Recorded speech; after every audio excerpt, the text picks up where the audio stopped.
Gue pengen banget kawin. Siapa? Itu Kikoy. Kenapa Kiko minta kawin? Lu biasa mau ganti mobil. Mampu lagi kayak Banjarmasin. Banjarmasin. Masya Allah. Jadi wali. Tadi ada yang nanya tuh, Bib. Bini gimana ya?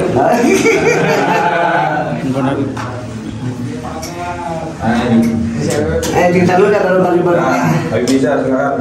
Bismillahirrahmanirrahim. Alhamdulillah. Sallallahu alaihi wasallam.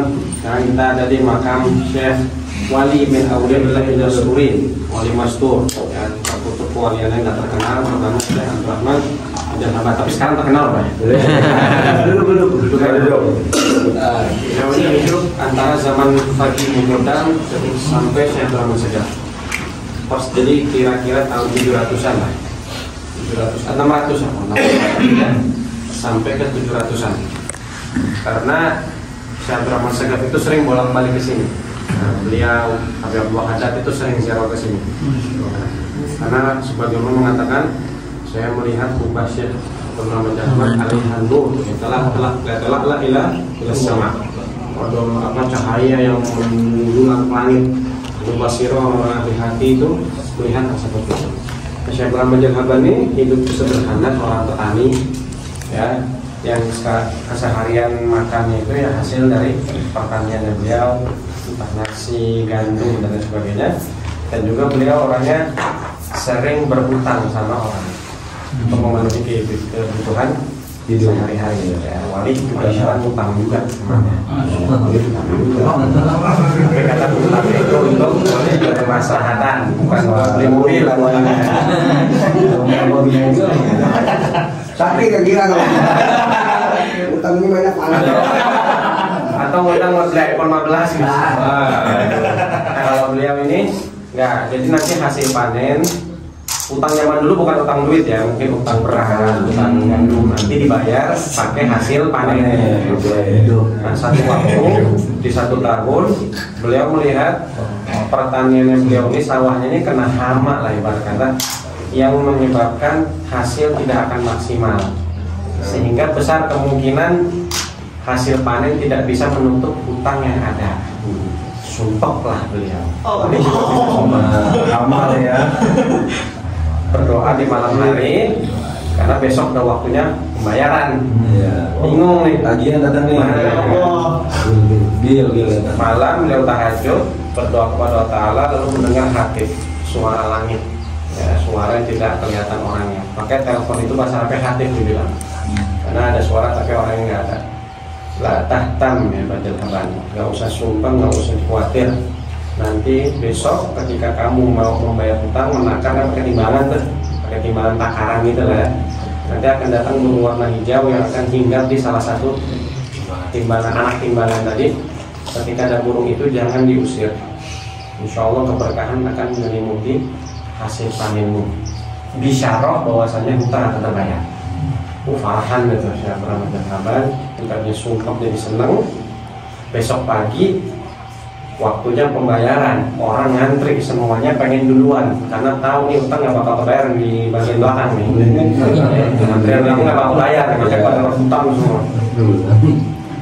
Setelah itu dia ngomong sama tukang, biasa kalau di zaman dulu tuh ada tukang takar khusus ya, disewa gitu. Kasih tahu cerita yang semalam, kalau ada burung warna hijau jangan diusir. Benar tuh pas nakar ada burung tuh, nemplok di situ, nggak diusir tuh, takar bayar, timbang, bayar, sampai yang paling terakhir kebayar semua dan ada sisa. Ini dia.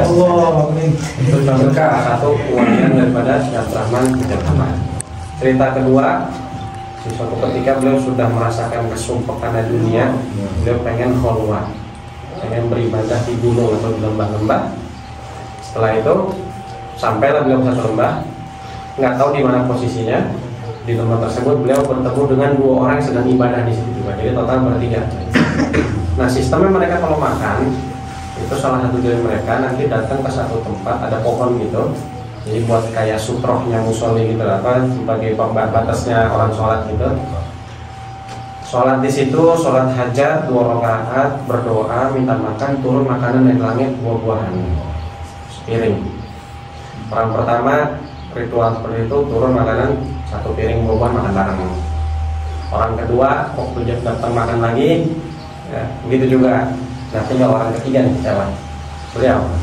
Nah kan berangkat sana, cari makan, kita juga pengen makan, kita kan juga di sini katanya. Dan ikut makan bareng kita, nanti cari juga sama doa sana. Doa, sholat, doa, turun makanan 2 piring. Kedua. Nah, Apa yang makan sepiring, yang lain dia kaget temen. Kok ini bisa double gini?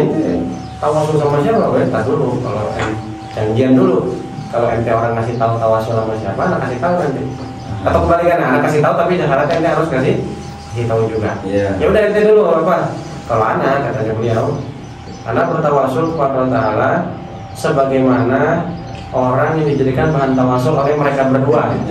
Semua agar engkau menurunkan makanan sebagaimana kau menurunkan pada mereka berdua, maka turunlah apa yang kalian lihat sekarang.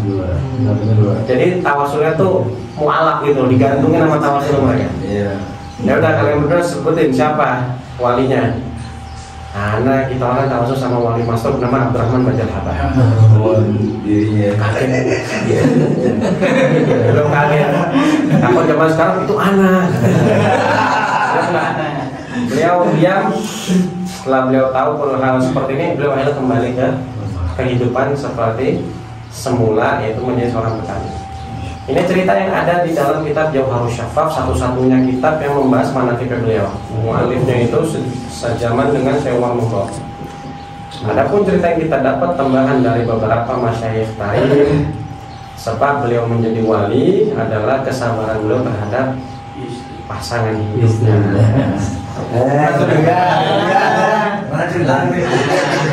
Dan hal itu memang mujarab. Imam Ghazali juga mengakui hal itu dalam kitab Ihya Ulumuddin. Imam Ghazali mengatakan as-sabr ala al-sinatin nisa mimma yumtahan bihil awliya. Sabar terhadap mulutnya perempuan. Perempuan ini termasuk cobaannya para wali. Cobaannya para wali. Itu cerita yang kita dapat dari orang tua. Nah, apa namanya? Tapi bukan berarti dalil, dalil buat si istri kurang ajar sama suami, enggak. Ya, bukan seperti itu. Tapi lebih baik. Di bawah makanya ibu sini.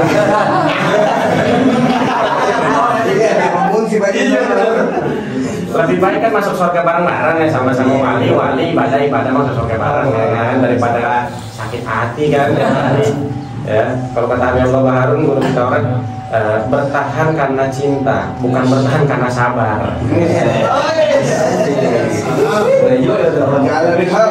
Itu adalah cerita sedikit seperti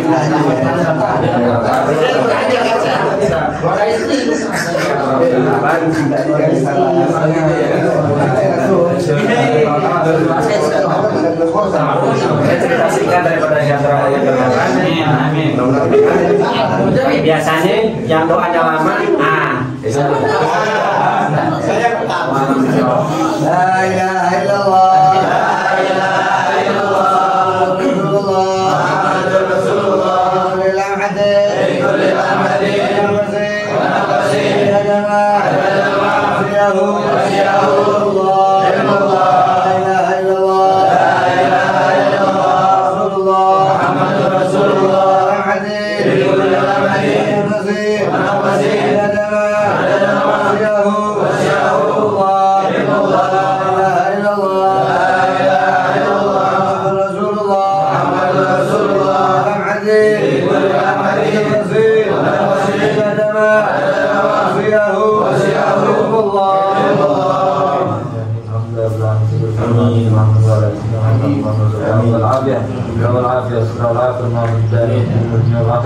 ربنا تقبل منا انك انت السميع العليم وتب علينا يا مولانا انك انت التواب الرحيم ربنا يا كريم ربنا يا رحيم ربنا يا ارحم الراحمين اللهم لك الحمد اللهم تحياتي فيها سلام اهل دعوانا الحمد لله رب العالمين يا ربنا ذربنا